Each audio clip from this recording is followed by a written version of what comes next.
ನಮಸ್ಕಾರ, ನೀವು ನೋಡ್ತಾ ಇದ್ದೀರಾ ನ್ಯೂಸ್ ಫಸ್ಟ್ ಲೈವ್. ನಾನು ಮಧುಸೂದನ್. ಮೊದಲಿಗೆ ಹೆಡ್ಲೈನ್ಸ್.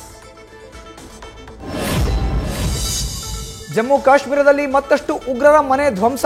ಕುಪ್ವಾರ ಶೋಪಿಯಾನ್ನಲ್ಲಿ ಫಾರೂಕ್ ಅಹಮದ್ ಹಾಗೂ ಅದ್ನಾನ್ ಶಫಿ ನಿವಾಸ ನೆಲಸಮ. ಇದುವರೆಗೂ ಒಟ್ಟು 10 ಉಗ್ರರ ಮನೆ ಛಿದ್ರ.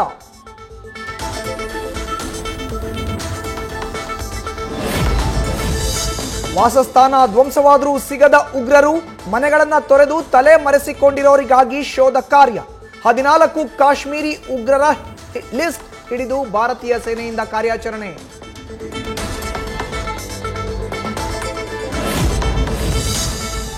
ಭಾರತದಿಂದ ಪಾಕಿಸ್ತಾನ ನಾಗರಿಕರು ಹಿಂದಿರುಗಲು ಇವತ್ತೇ ಕೊನೆ ದಿನ.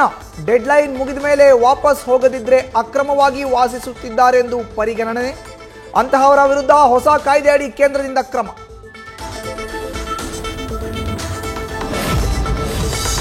ಪಾಕ್ ಸೇನಾ ಮುಖ್ಯಸ್ಥನ ವಿರುದ್ಧ ಆ ದೇಶದ ಜನರಲ್ಲೇ ಆಕ್ರೋಶ.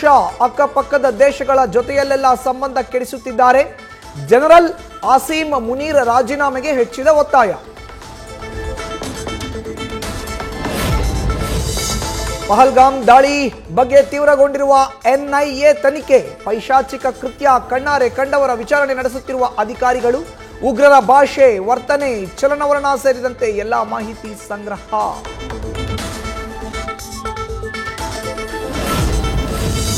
ಪಾಕಿಸ್ತಾನದಿಂದ ಬರ್ತಿದ್ದ ರಾಜ್ಯಕ್ಕೆ ಡ್ರೈ ಫ್ರೂಟ್ಸ್ ಸ್ಥಗಿತ. ಕಾಶ್ಮೀರದ ಗಡಿ ಬಂದ್ ಆದ ಹಿನ್ನೆಲೆ ಸರಬರಾಜು ಬಂದ್. ಶಿವಾಜಿ ನಗರದ ರಸಲ್ ಮಾರ್ಕೆಟ್ನಲ್ಲಿ ಇಕ್ಕಟ್ಟಿಗೆ ಸಿಲುಕಿದ ಅಂಗಡಿ ಮಾಲೀಕರು.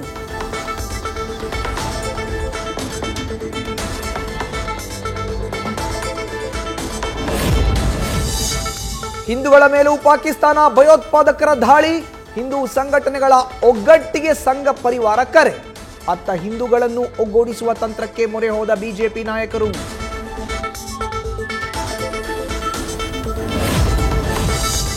ಜಮ್ಮು ಕಾಶ್ಮೀರದ ಪಹಲ್ಗಾಮ್ನಲ್ಲಿ ಹಿಂದೂಗಳ ಮೇಲೆ ದಾಳಿ. ಪೈಶಾಚಿಕ ಕೃತ್ಯಕ್ಕೆ ತಕ್ಕ ಪಾಠ ಕಲಿಸಲು ಆಸ್ತಿಯನ್ನೇ ಕೊಡೋದಾಗಿ ಹೇಳಿದ ವ್ಯಕ್ತಿ. ಕೇಂದ್ರ ಸರ್ಕಾರಕ್ಕೆ ಪತ್ರ ಬರೆದ ಸಂತೋಷ್ ಚೌಧರಿ.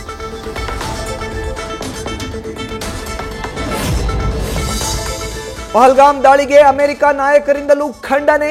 ಭಾರತಕ್ಕೆ ಬೆಂಬಲ ಸೂಚಿಸಿದ ಎಫ್ಬಿಐ ಮುಖ್ಯಸ್ಥ ಕಾಶ್ ಪಟೇಲ್. ಸಿಐಐ ಮುಖ್ಯಸ್ಥೆ ತುಳಸಿ ಗಾರ್ಬಾಟ್ ಅಗತ್ಯ ನೆರವು ನೀಡೋದಾಗಿ ಭರವಸೆ.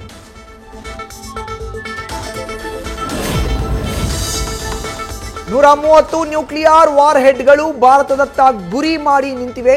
ಪಾಕ್ ಸಚಿವ ಆನಿಫ್ ಅಭಾಸಿಯಿಂದ ಬಹಿರಂಗ ಎಚ್ಚರಿಕೆ. ಯುದ್ಧಕ್ಕೆ ತಯಾರಾಗೋದಾಗಿ ಸಂದೇಶ ರವಾನೆ. ರಾಜ್ಯದಲ್ಲಿ ಇನ್ನು 1 ವಾರ ಮಳೆ ಆರ್ಭಟ ಸೂಚನೆ. 19 ಜಿಲ್ಲೆಗಳಿಗೆ ಯೆಲ್ಲೋ ಅಲರ್ಟ್ ಘೋಷಣೆ. ಹವಾಮಾನ ಇಲಾಖೆಯಿಂದ ಮುನ್ನೆಚ್ಚರಿಕೆ.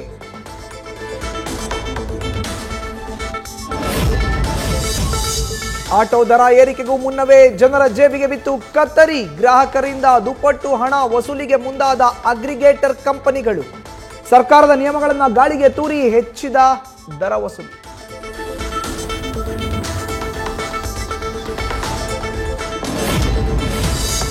ಸಾಲ ಕೊಟ್ಟ 15,000 ಮರಳಿ ಕೇಳಿದ್ದಕ್ಕೆ ಅಂಜಲಿ ಎಂಬಾಕೆ ಕೊಲೆ.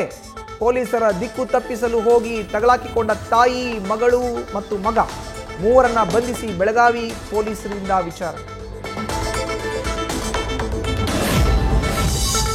ಹಾವೇರಿ ಜಿಲ್ಲೆಯಲ್ಲಿ ಹೆಚ್ಚಾದ ಮೈಕ್ರೋ ಫೈನಾನ್ಸ್ ಅಟ್ಟಹಾಸ. ಮನೆ ಗೋಡೆ ಮೇಲೆ ಆಸ್ತಿ ಹರಾಜಿಗಿದೆ ಎಂದು ಬರೆದ ಸಿಬ್ಬಂದಿ. ಗೋಡೆ ಬರಹ ನೋಡಿ ಹಾಸನದಲ್ಲಿದ್ದ ದಂಪತಿ ಕಂಗಾಲು.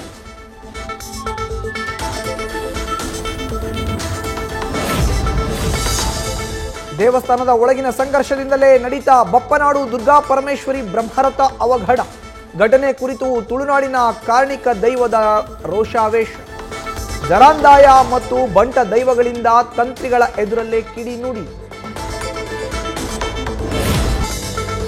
ಆರ್ಸಿಬಿ ಡಿಸಿ ಸೆಣಸಾಟಕ್ಕೆ ಕೌಂಟ್ ಡೌನ್. ತವರಿನಲ್ಲಿ ಆಗಿರುವ ಸೋಲಿಗೆ ಸೇಡು ತೀರಿಸಿಕೊಳ್ಳಲು ರಜತ್ ಪಡೆ ತವಕ. ಗೆಲುವಿನ ಓಟ ಮುಂದುವರೆಸಲು ಅಕ್ಸರ್ ಪಡೆ ಸಿದ್ಧ.